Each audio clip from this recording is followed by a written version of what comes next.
The lost and found nation of Islam, Muhammad's Temple United, is seeking to unite with all of the believers in temples across the country.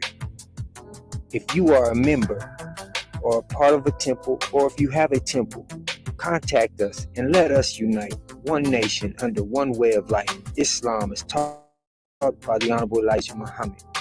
Don't see your city or state? Let's change that. Let's unite and put your temple on the map of unity. Let us not come together in unity and belief only, but let us come together and unify as one in practice.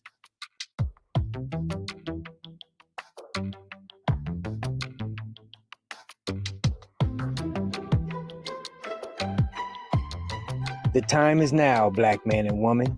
Your nation awaits you. Assalamu alaikum. In the name of Allah, the beneficent, the merciful, who appeared among us, the black man and black woman of America, in the person of Master W.D. Farad Muhammad.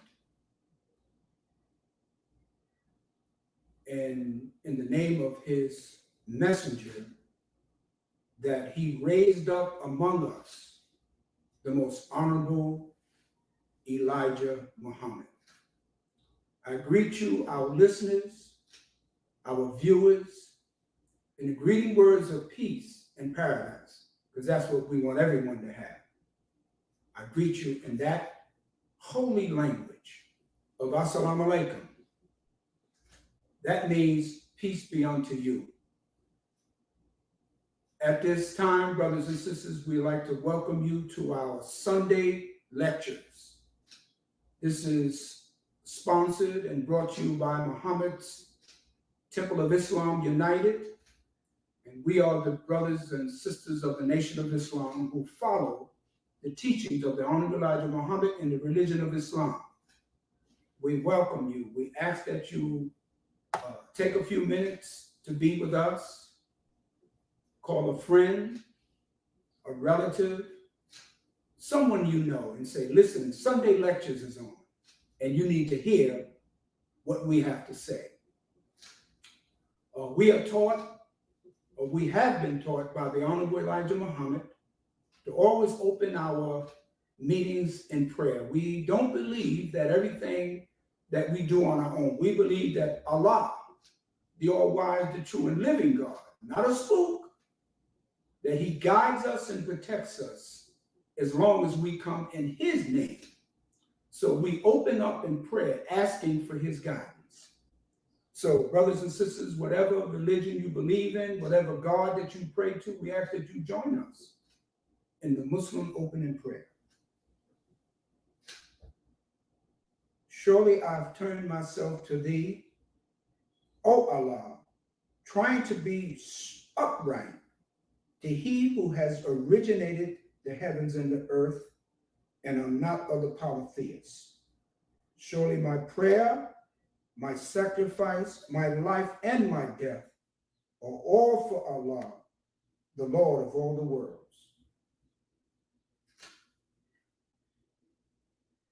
And we are of those who submit. O Allah, thou art the king, and there is no God but thee. Thou art my Lord, and I am thy servant. I have been greatly unjust to myself, and I do confess my faults. So please grant me protection against all my faults, for none grants protection against faults but thee. And guide me unto the best of morals, for none guides unto the best of morals but thee. And turn away from me the evil and indecent morals, for none turns away the evil and indecent morals but thee. And O Allah, make Muhammad successful, and thou that made Abraham successful here in the wilderness of North America, as thou that made the followers of Abraham successful. And O Allah, bless Muhammad as thou did bless Abraham and the true followers of Abraham, for surely thou art praised and magnified. And O Allah, bless Muhammad and the followers of Muhammad. I emphasize that. And here in the wilderness of North America, as thou didst bless Abraham and the followers of Abraham, for surely thou art praised and magnified. Amen. Thank you, brothers and sisters, for taking that time with us to join us in prayer. And we want to continue, as I said last week, this is part 2 of a subject that we put together called What's the Price of Freedom? We all want to be free. All these life that exists wants a sense of freedom, whether they be instinctive in their thinking or whether they be conscious. Everything in existence wants to be free. The birds wants to be free to fly high in the air. The lions, the tigers, all the animals in the wilderness, whether it be a fox or a wolf, they want freedom. That is something that's instinctive in each and every one of us. I don't care how evil, I don't care how wretched you think you are, you want a sense of freedom. You know, in the Black community, many of us were in prison. I was in prison one time. I was confined. I was in jail. But my desire was to be free. And anytime you go to jail, anytime you're confined, anytime you're locked away, you want to be free. And sometimes we don't even realize that freedom is not to be physically locked up, but you want to be free of mind, free of thought, free of expression. Freedom is something that we all want. But what is the price of freedom? What is the cost that you have to pay to achieve freedom? This is something we want to talk to you for a few minutes this afternoon from the teachings of the most honorable Elijah Muhammad, because he taught us that we are free. He said the Black man and Black woman must be free. And we shall be, but there's a price that each and every one of us have to pay. But before we go into that, brothers and sisters, we always want to take a few minutes to talk about our health. See, even if you're free, if you're in bad health, you're not free. If you're suffering from diabetes, if you're suffering as a result of a stroke, if you're suffering from kidney failure, if you're suffering from headaches, pain in all your joints, arthritis, headaches, you're not free. We could be free in the land of our own, but if we're suffering from all of those ailments, that you're not truly free. Who wants to be free and you're half dead? We all want to be free. And most of the things that I just mentioned, the reason why we have those ailments is because of 99% of the time is what we eat and what we drink. So we want to take a few minutes. You know, one of the most profound parts of the Honorable Elijah Muhammad's program, which all the people, even though they believe in what he was saying theologically, they did say that man had a good dietary program. And many of them follow it today. They don't give him credit. He was talking about how to eat to live back in the 30s and the 40s. Many of you weren't even born then. He was said that we should fast. We should eat one meal a day. We should eat every other day. We shouldn't gorge ourselves with all kind of food and eat in the morning, the afternoon, the evening, and then we got a nightcap, you know, a night snack. You know, a lot of us have those Oreo cookies at night. Yeah, I want to have some Oreo cookies, some oatmeal cookies. And I love oatmeal cookies. I have snack that night, but I have to stay away from that. So, but now, a lot of doctors, nutritionists are coming out today talking about fasting, intermediate fasting. Where did they get that from? Who told them about that? How did they find out that fasting was an element that you could use to prolong your life? There was two scientists that did a study many years ago. They were in a university. They took lab rats. And you know why? You ever ask the question, why do they use lab rats to do experiments? Sometimes they use monkeys or chimpanzees. But the reason why they use lab rats or rats is because the molecular structure, the skeletal structure of rats are similar makeup-wise to the human being. You say, well, I ain't no rat. Well, that's not what we're talking about, brothers and sisters. Listen to what we have to say, and you'll learn. So these two young scientists did an experiment on two rats. They fed one rat all day long. The other rat, they didn't feed that rat. Then they waited for a certain period of time, and they noticed that the rat that they fed constantly was sluggish. The rat that they fed constantly and all day long couldn't function. But the rat that they didn't feed at all, or they fed only once a day, in time, the rat that they fed constantly didn't have a long lifespan, but the rat that they didn't feed lasts longer and was healthier. See what I'm saying? But see, they're not going to tell you that. But we have these restaurants. I had to approach the manager of Popeyes in my neighborhood. See, the Honorable Elijah Muhammad teaches us that we're not afraid. A Muslim is not afraid. The only thing we fear is Allah. I stepped to the manager. They had garbage of chicken, breaded all over the streets.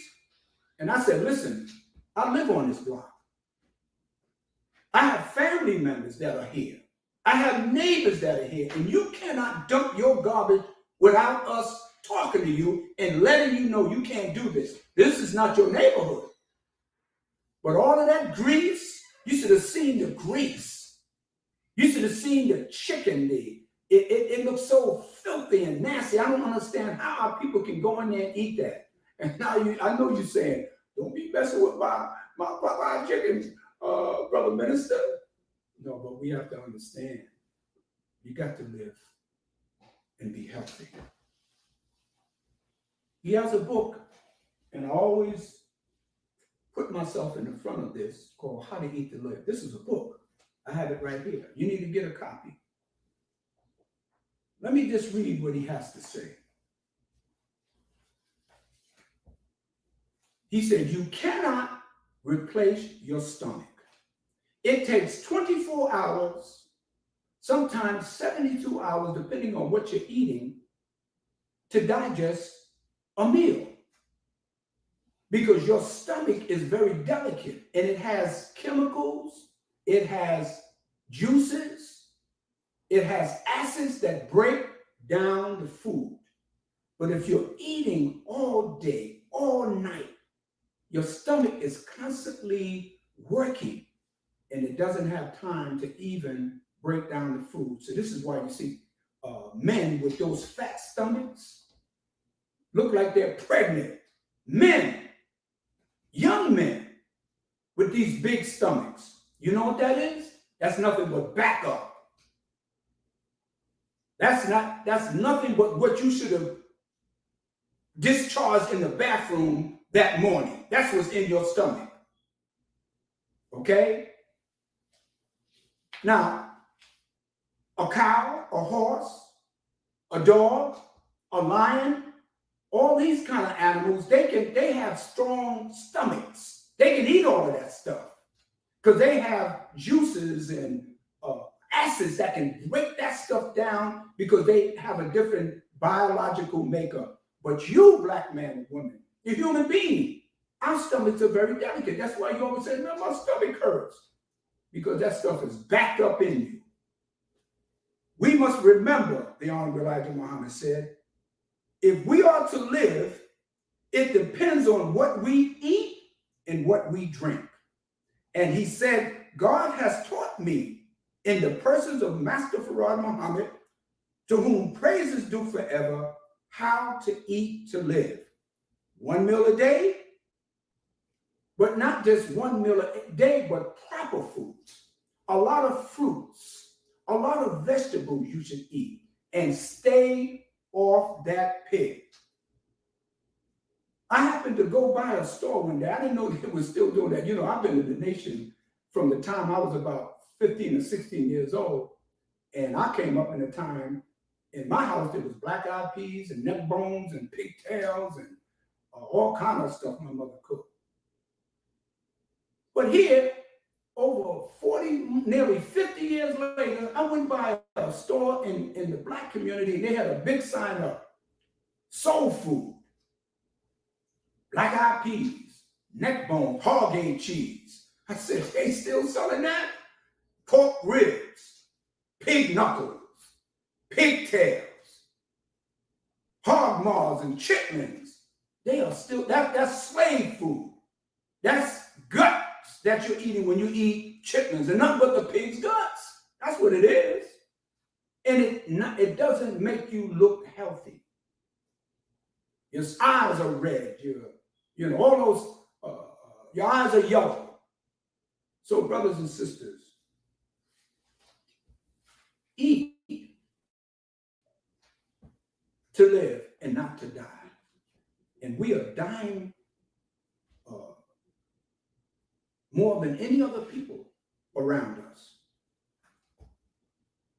Jamie Foxx, you know, the actor, the comedian, I understand, I'm not certain, but you know, he had a stroke.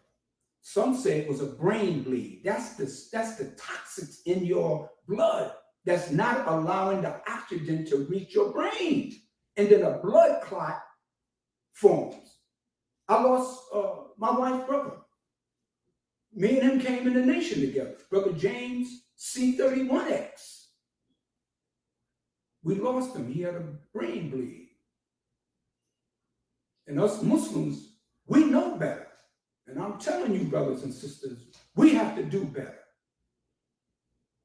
You know, it's not, we like bean pies. There's nothing wrong with eating a bean pie. But you can't eat that all the time. Some of us are going blind. Some of us, our bodies are out of control.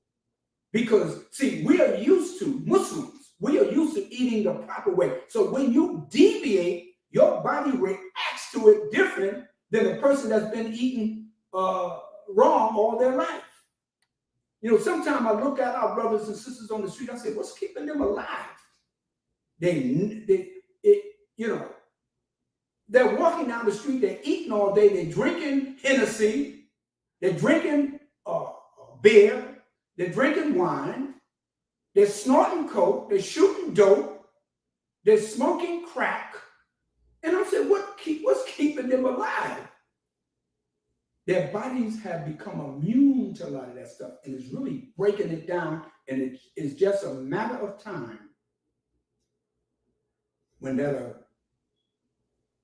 lifestyle takes you right out of here. And don't say that God called you home. God didn't call you home. You called yourself home by the way you eat and what you drink. Stop putting that on God. God called him home. So I'm appealing to you. Whatever we have to say today, if you don't listen to nothing I have to say, you say, I don't believe all that stuff, but really believe that you should eat better. And I'm talking mostly to the Muslims that know better. When the last time you picked up a How to Eat to Live? Not picked it up, but read it. You said, I eat 1 meal a day. Yeah, all day long. You eat 1 meal a day all day long. That's what we used to say. Yeah, brother, you eat 1 meal a day? Yeah, I know you are. You eating it all day long. But, you know, one of the pleasures of life, it is eating. There's nothing wrong with that. Every now and then you can have a little, you can get a little out of the way. I give you that. I like bean pie with a big old scoop of ice cream on it. I like that, but I don't eat that every day. I just had some recently. But you have to have discipline. That's what the Honorable Elijah Muhammad taught us. That's what made us so successful, discipline. We are able to refrain from those things that the average person is weak, because this society produces weakness. So I want to get off that. I know you brothers and sisters, Brother Minister Haqq, would you get off that for a minute? Okay. What is the price of freedom? What is the cost? What kind of thing that we have to do, or the things that we have to do in order to achieve freedom? We talked about the sun being a symbol of freedom.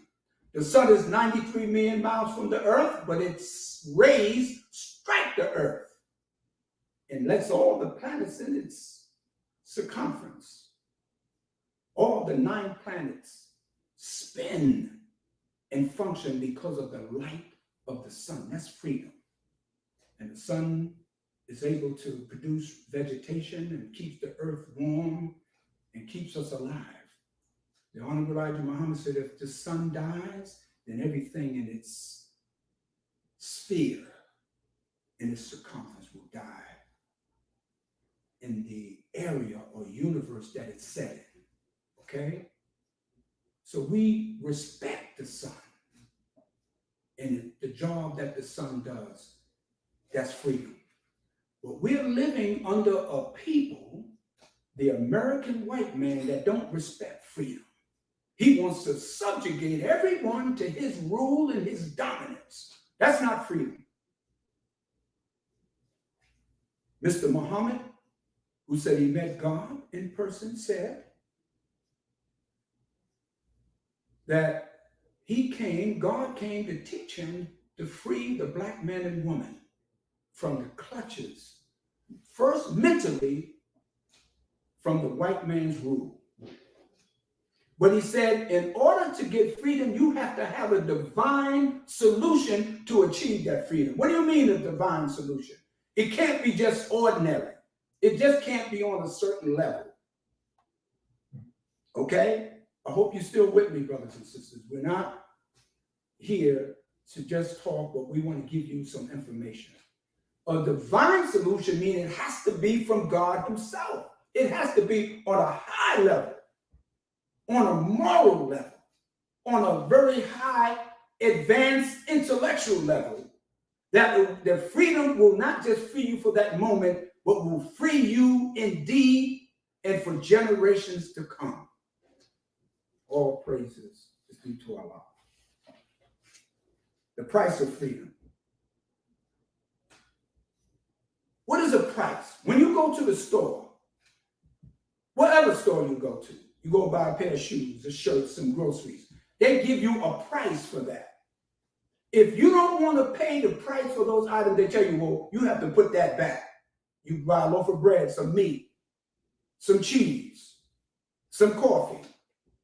You say, well, I don't have enough for that. Well, they say, well, you have to put that back. There's a price on that. Are you willing to pay the price, or you just there? If you don't pay, you're going to steal it. So a price is the amount of one must pay to acquire something. There is a price. There is a price for freedom, brothers and sisters. I hope everyone's still with me. Now, what is freedom? It is the power or the right to act, to speak, to think as one wants without hindrance or restraint. Let me repeat that again, because sometimes we don't know and understand what freedom is. Because, we thought this is a free country. Who told you that? Remember, as children, we used to say that, well, you can't tell me what to do. This is a free country. Well, we were just repeating something we didn't even understand. Freedom is the power or the right to act, to speak, to think on without hindrance or restrained. We're not free. I worked for about 25 years in a state job, state of New York. I was born and raised in New York. And all the my fellow employees, I was a parole officer. We would be in the cafeteria having a lunch, or just downstairs on the break. It would be like maybe 10, 15 of us. And we would just start talking about any and everything. And then we would start talking about how we are treated on the job, because most of us were Black. And they started talking, and when they started talking about the white man, now we're down in a cafeteria in the basement, and the white man's miles from us. They can't even hear us down there. As soon as they started talking about the white man, someone started whispering. I said, what are they whispering? They can't hear us. They're not free. They're not free. It is psychologically an imprisonment. Here's a situation where they can't even hear you. They don't even know you're there. And you start whispering, and they don't even want to whisper. They start pointing to their skin. This is us. You're not free. You don't have the power to speak, to think, or to act without hindrance or without restraint. I know you want to know, what is the price of freedom? Because you think you're free. Now, the reason why I bring this up, because recently, two things happened that are upsetting Black people all over the country. The Supreme Court, the so-called body that's supposed to represent the justice element for Black people and for the people of America, the Supreme Court, is about 9 of them, okay? There was a vote to strike down affirmative action, to get rid of it. Now, affirmative action was supposed to be set up for those of us to achieve certain rights in colleges, universities, and public accommodations that we weren't able to get. So they set up what was called affirmative action. So if you applied for a school, they couldn't turn you down. If you applied for a job, they had to have certain measures set up to make sure that Black people, or what they call minorities, got a position. They struck that down. They said, oh man, they took that away from us. What we gonna do? We don't have affirmative action anymore. Well, Black people, before affirmative action was in existence, you existed, you functioned, you had a life. Now, why all of a sudden you're afraid now? Because the white man has made you think that if you don't have this here, that is something is being taken from you. God has already affirmed you as a living entity. Master Farad Muhammad, God in person, came to the Honorable Elijah Muhammad July 4th, revealed himself in 1930 and said that we are free and justified. See, God comes, you don't need no affirmative action. God has already affirmed you as a living, free Black man and woman. Then in Florida and all over the certain other states, they're banning Black books, or books that talk about the history of Black people in America and our experience. And white people saying, if you teach that in the public school, then all the white children will get upset. It'll make them feel guilty. They said, they're taking that from us. Black man and woman, to show you how the Honorable Elijah Muhammad was way ahead or on time about this here, he set up his own schools. Either you take over the schools that the majority of the schools in the United States, particularly in the urban areas, are housed or numbered by Black students. Most of the schools in the urban areas of America are populated by Black children. Either we take over the schools and control them, or set up our own schools. And you should be teaching your children from the time that they are in they come out of the womb, teach them about their history.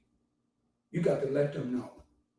But if you're waiting for the white man to teach you, your children, their history, their true history, you're going to be waiting until the cows come home. You're going to be waiting until the end of time. The Honorable Elijah Muhammad would say to us, he said, if the white man didn't treat you right, why do you think that he's going to teach you right? It's a contradiction. It doesn't work. That's counterproductive. He's not going to treat you right, but all of a sudden he's going to teach you right? Wake up. Well, what is the price you're willing to pay for freedom? Then they eliminated what they had in place called Roe v. Wade, which was an enactment or legislation or law that says that a woman can have an abortion in America. They took that away. Don't be upset by that, because white women are having babies. They're having 2, 3, 4, 5, and 6 multiple children at one time, because they see that they are not producing in the numbers that they want to in order to stay in control. But they'll tell you to get an abortion, but they're not getting abortions. They may talk that because they don't want to pay the money for you to go and have an abortion, but they're having children. You look at the Jewish community, the Orthodox Jews, the Hasidic Jews, the Reformed Jews, the Sephardic Jews. Here, I'm in New York City, so there's a large Jewish community. And I see these women with 8, 9, 10 children, look like stair steps. And we complain, and we're killing our babies. We're beating them to death. All kind of domestic violence happening in the homes, and our children grow up so traumatized. So we're afraid of that. And then one of the other things that Black people are now upset about is the George Floyd Justice Act. They want that. They're not going to pass that. Some of us don't even know, even though we saw a Black man by the name of George Floyd, this white police officer with his knee on his neck choked the life out of that Black man. And many of the civil rights organizations are asking for the George Floyd Justice Act. They asked Biden to put that forth. They shot it down. It says that if any police officer, any law enforcement officer kills and is found guilty of killing or murdering a Black person or any person, then that officer has to be prosecuted and not allowed to be a police officer anywhere in America, and that they will be prosecuted to the fullest extent of the law. They're not going to do that. See, the white police officer or the law enforcement unit in America is the arm of white America. They're not going to do that to their officer. They shut it down. And you got even some Black officers, police officers. You see what they did to that brother Nicholas? I think that was Louisiana, in New Orleans, I believe so. I'm not, if I'm mistaken. They're going right along with that same thing. So all of these things, they feel that these are freedom elements that are taken away from us. But what is the price that you have to pay, Black man, Black woman, to be free? Now, if we were bona fide citizens of the United States, we wouldn't have to be asking for all these things. It would be given to us righteously or by right. This is what the Honorable Elijah Muhammad had to say about the civil rights movement, because a lot of the civil rights leaders, most of them are preachers. The Honorable Elijah Muhammad said the preachers, the Black preachers, are some of his worst enemies. Why are they his enemies? Because the Honorable Elijah Muhammad came to teach the truth to the Black man and woman. And the truth is that God is not a spook, God is not a spirit, and God is a true and a living God. And the Black preachers are telling our people that they're going to heaven after they die to see God. But yet and still, the white man has luxury, right here where he lives. He has homes, a good life. So here's what the Honorable Elijah Muhammad had to say. First of all, about Dr. King. He said, I think the Reverend King means well and believe in getting justice and freedom for our people. But I believe he would have done better if he had known more about the time and the people and the history and what must be done in such times. You have to understand the history and the time that you are living in and the people that you are dealing with. So many of these civil rights leaders today, they genuinely and mean well in getting justice, but they don't have the understanding of the time and the circumstances. The Honorable Elijah Muhammad goes on to say, only through divine and not through civil rights government will Black people receive their freedom. What do you mean divine? It has to come from the mind of God.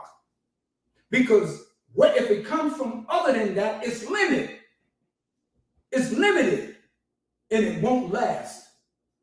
And they can come about in another government, another president.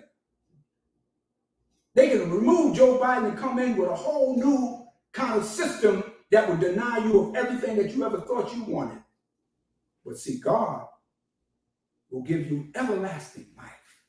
That's why Jesus said, I come to give you life and give it to you in abundance. Not just some, in abundance. The Honorable Elijah Muhammad goes on to say, most Black leaders have good intentions, but don't have the right instruments to work with. What's the instruments? The truth. The truth. That is an instrument. This is why it says in the Holy Quran, when you have truth, you hurl truth, bang, at the brains of falsehood, and you knock it out.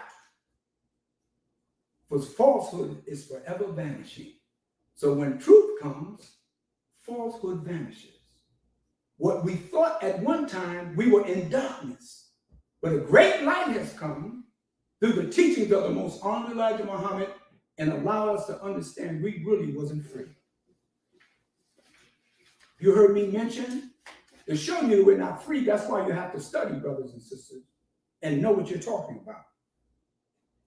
You cannot, why does white America has to put together special laws and special enactments and amendments for us if we're citizens?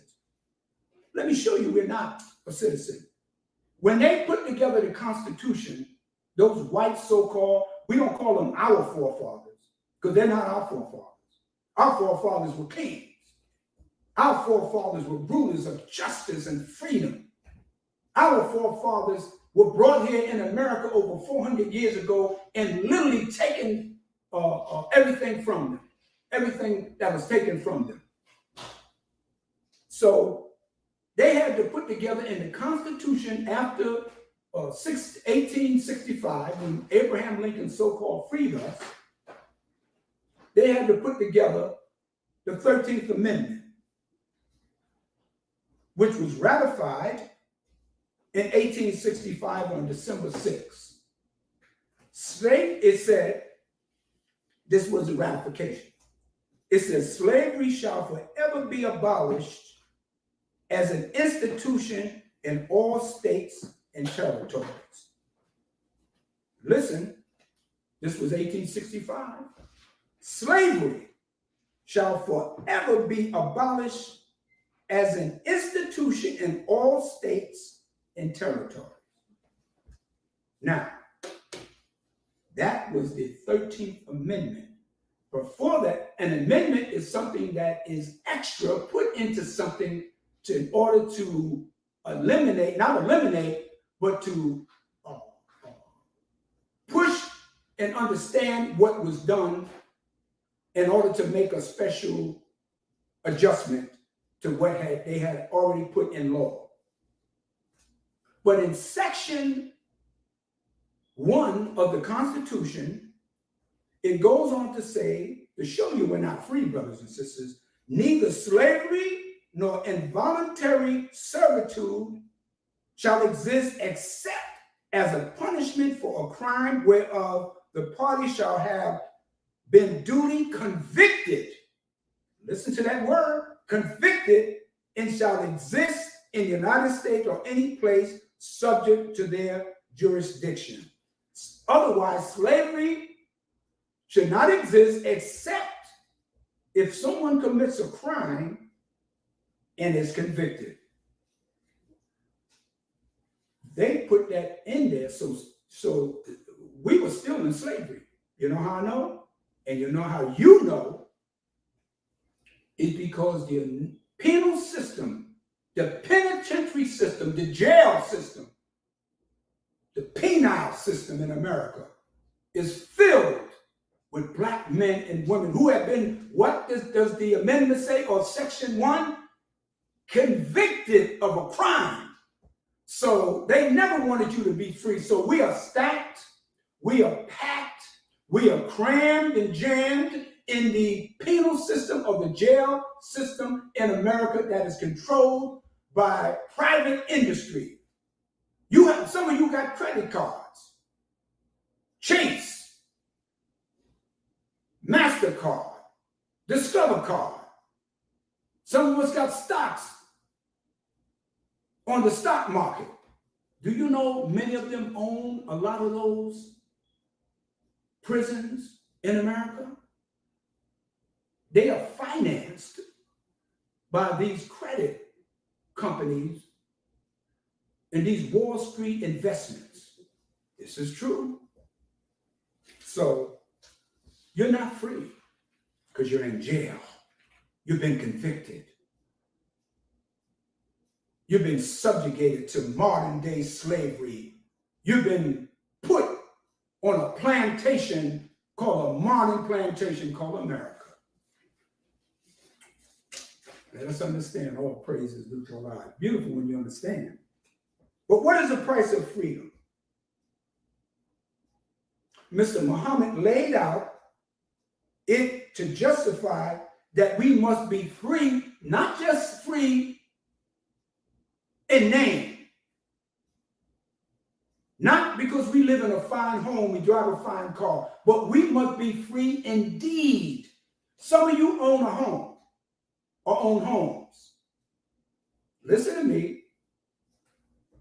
It just doesn't say at 4650 Green Avenue in Youngstown, Ohio, or west side of Chicago, or in New York City. On that ownership, it said you have what is called a deed.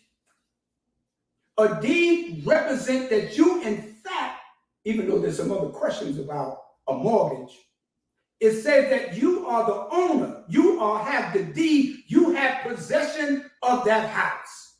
That makes you the bona fide owner. So if you say that you are free, how come we're not enjoying what is that America is giving? Why are we asking in 2023 all those things that the civil rights leaders are asking? If we are not free, we must be free indeed. Not just in name, but free indeed. The Honorable Elijah Muhammad, in some lessons that he gave, was called the problem book. He said there's a lion in the cage that's walking to and fro, up and down. And he talked about the cage being 2,000 by 3,000 miles and squared. And that lion is walking to and fro. The lion is in a cage trying to find his way out. When you go to the zoo, what is that lion doing? If you're in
to say that in this day and time if we are free.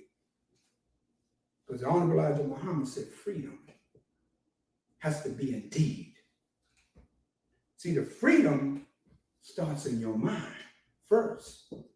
Because you can be in a field and you can be in a society, but if your mind is still in chains, then you're not free.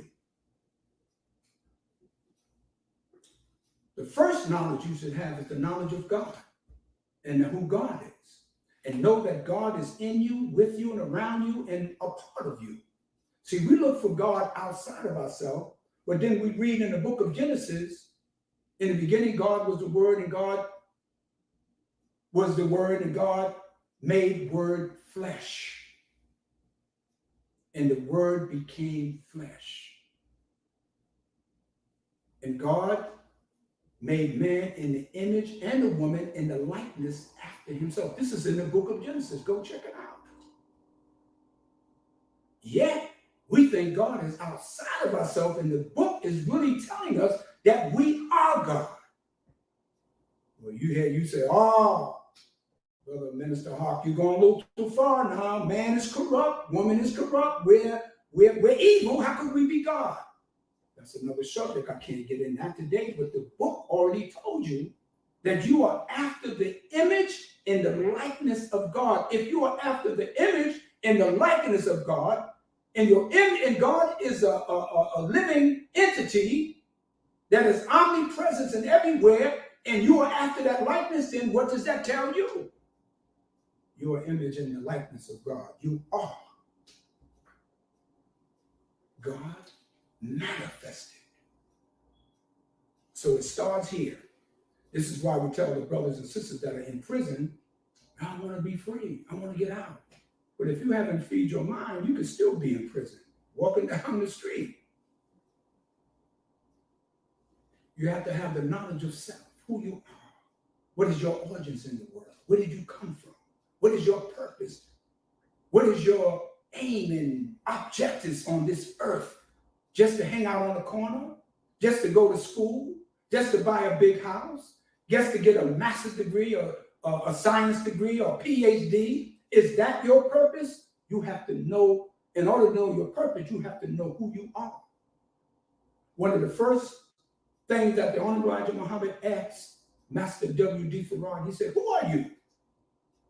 Mr. Muhammad asked him, what is your name? He said, I'm Mahdi. He said, okay, but what is your real name? This is a message to the black man. He said, what is your real name? He said, my real name is Mahdi. He said, okay, but what is your real name? What he said again, I am Mahdi. What he was telling the Honorable Elijah Muhammad or saying to him, you're asking me my name, but I'm telling you my work justifies my name. Mahdi is one who comes to give all truth to the people of the earth and to justify his existence, to give freedom, justice, and equality. See, in Islam, when you take on a name, your name reflects your work, your character. It's like an attribute. So if you call me Kareem, I have to be kind, because that's who God is. This is found in the first surah of the Holy Quran called Al-Fatiha. It says Allah, Alif, Lam, Mim. I, Allah, am the best knower.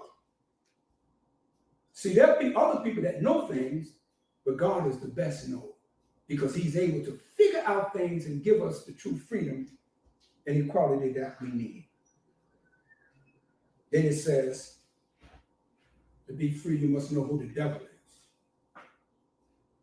You must know that.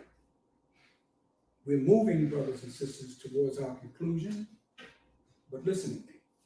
You have to know who God is, who you are, and who the devil is, because we were taught the devil was in the ground, that he was somewhere beneath the earth in some fiery environment that he will burn up forever. That is not the devil. The question was asked by the Honorable Elijah Muhammad, by Master Muhammad, who is devil? He said, the devil is a live grafted germ from the original. Whatever's original, see, The white man, anything that was in its original form, the white man would take it out. He would graft it. Wheat in its original form is brown. White man bleaches it out, bleaches it, gives you white flour. Rice in its original form is brown. He bleaches that out, give you white rice.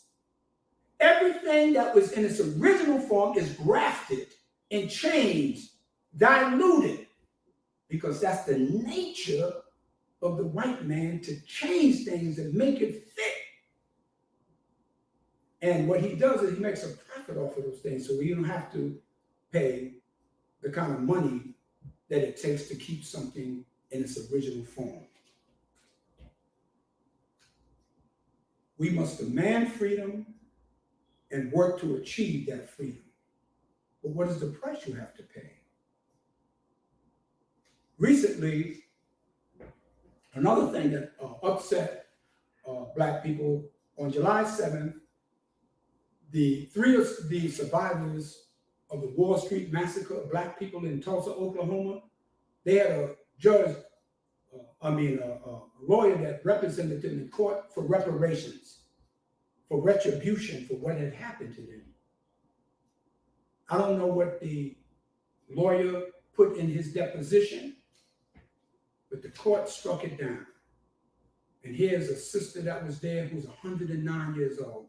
And I think she called her baby brother, he's 106 years old. And another person that was there, close to 100, they said there's not enough information. Well, they got the information. But they said, in fact, I want you to mention her name. The living survivors was Miss Viola Fletcher and Leslie Randall Hughes and Hughes Ellis.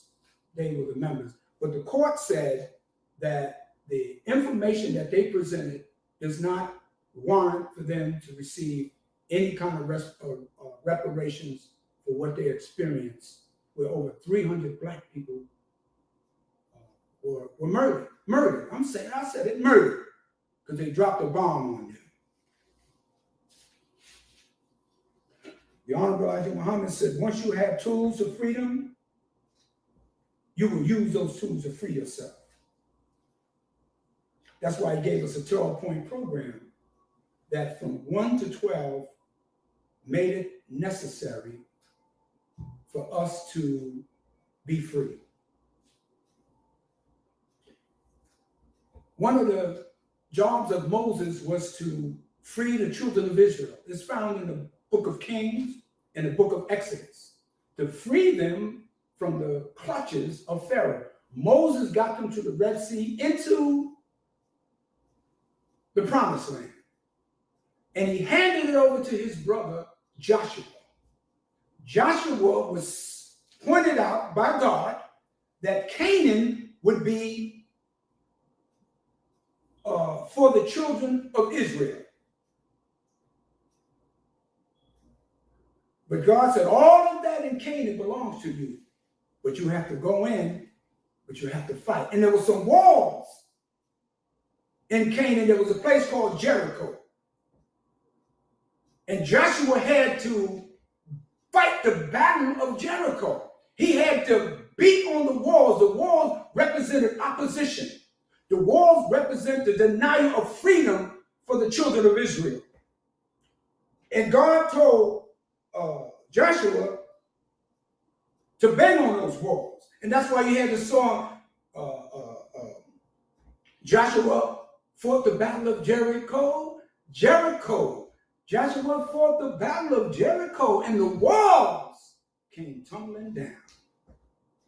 That is us here in America, brothers and sisters. That is us here in America. But what is the price of freedom? The price of freedom is death. The price of freedom is death. What do you mean, Brother Minister Haqq, as I conclude? I don't want to scare you, but I want to wake you up to the knowledge that the Honorable Elijah Muhammad has given us to free us. The price of freedom is death. What do you mean death? Once you fight for freedom, you die on many levels. What do you mean? You die in your personal life, where you have to dedicate your life to make sure that your community is clean and a decent place to live. You die where you don't have to go. You no longer go to the dope house, the clubs all night and dance and on to the break of dawn. You die in your ability to hang out on the corners. You know your death sets in there. You don't longer. You die because your personal life does not belong to you anymore. You die on many levels where you don't have sometimes you can't, like others, go to the movies or do the things you used to do. You wash away those things. And those things that you used to do, you die in those ways.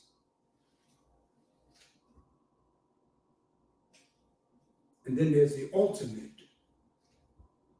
price of freedom, physical death. Martin Luther King paid that price. Medgar Evers paid that price. Malcolm was murdered. Many of our leaders were murdered intellectually, politically. Their moral abilities were attacked. You die in that way because you have to give up all of those things. You have to make the sacrifice. When you have a movement, Mr. Muhammad teaches us that all things in life is constantly moving. The planets, the stars, and the galaxies. Your blood is rushing to your feet, to your head constantly. Your eyes are dilating. Your hands are moving. You're blinking. There's movement. Movement represents life. Okay? But you must understand that you must be constantly in movement in order to free yourself from the clutches that you found yourself in before you heard the truth. What is the price of freedom? The price of freedom is death. You die in the many things that you had in order to live free in a new life. This is why when the followers of the Honorable Elijah Muhammad, once we come into the knowledge of ourselves, we're no longer afraid. We're seeking freedom, justice, and equality. We don't fear. This is why the scripture said, put on the whole armor of God. What do you mean the whole armor of God? From top to bottom. The shield, the breastplate, the armor on your legs, the shield, the casque on your head, which represents the knowledge. That's what you have to do. Because the price of freedom is death.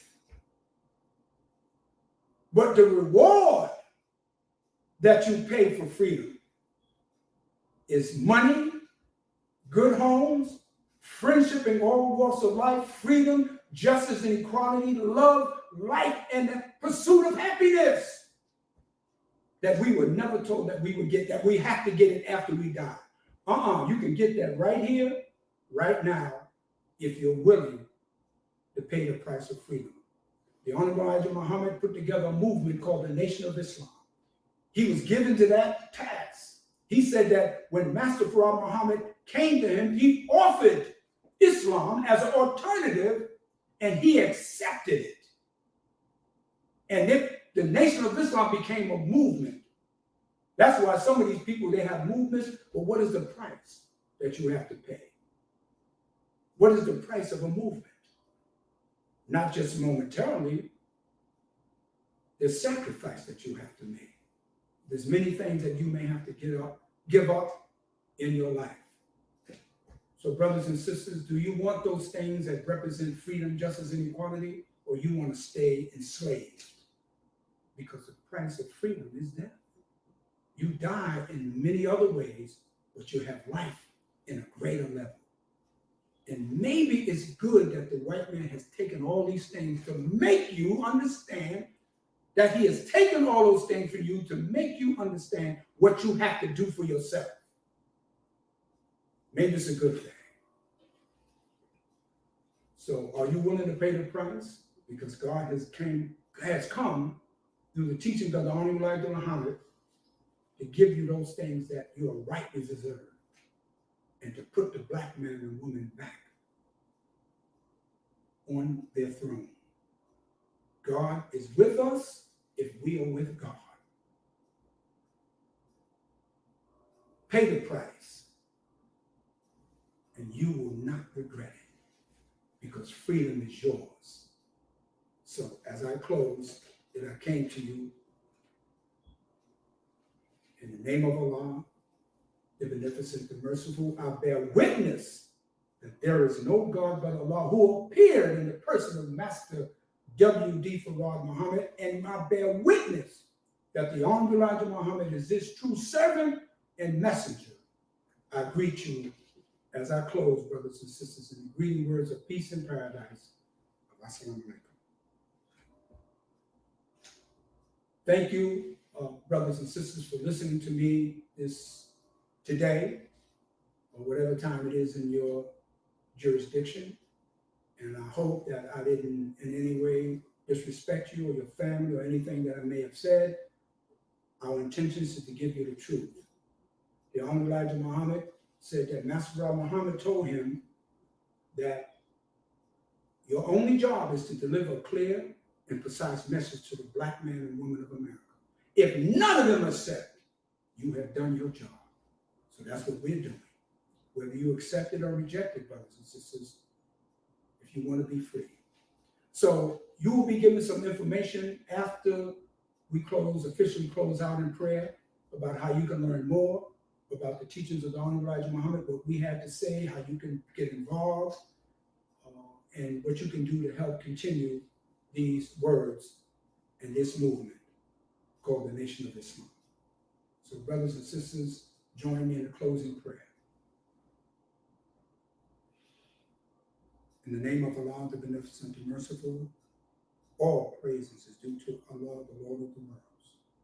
The Beneficent and Merciful, Master of this day of judgment in which we now live, Thee alone do we serve, and Thee alone do we beseech for aid. Guide us along the right path, along the path of those who Thou hast bestowed favors, but not along the path of those whom Thy wrath is brought down, nor along those who go astray after they've heard Thy teachings. Say He, Allah, is one God. Allah is He who nothing is independent, but upon whom we all depend. He neither begets not, nor is He begotten, and there is none like Him. And I bear witness that none deserve to be praised or worshipped besides Allah, who came in the person of Master Farad Muhammad, and I bear witness that the Honorable Elijah Muhammad is His true divine servant. Amen. If you believe what you heard taught today on Islam is true, and you would like to learn more, or you are ready to accept and reclaim your own, contact the Lost Found Nation of Islam Muhammad's Temple United at 833-394-1722. Again, that's 833-394-1722. We thank you for joining us today, and we ask that you return next Sunday and invite your family and friends. We ask your support so that we may continue to get the truth out to our people. You may contribute by donating to our Cash App at $MT United. That's $MT United. The Lost and Found Nation of Islam, Muhammad's Temple United, is seeking to unite with all of the believers in temples across the country. If you are a member or a part of a temple, or if you have a temple, contact us and let us unite. One nation under one way of life. Islam is taught by the Honorable Elijah Muhammad. Don't see your city or state? Let's change that. Let's unite and put your temple on the map of unity. Let us not come together in unity in belief only, but let us come together and unify as one in practice. The time is now, black man and woman. Your nation awaits you. Assalamu alaikum.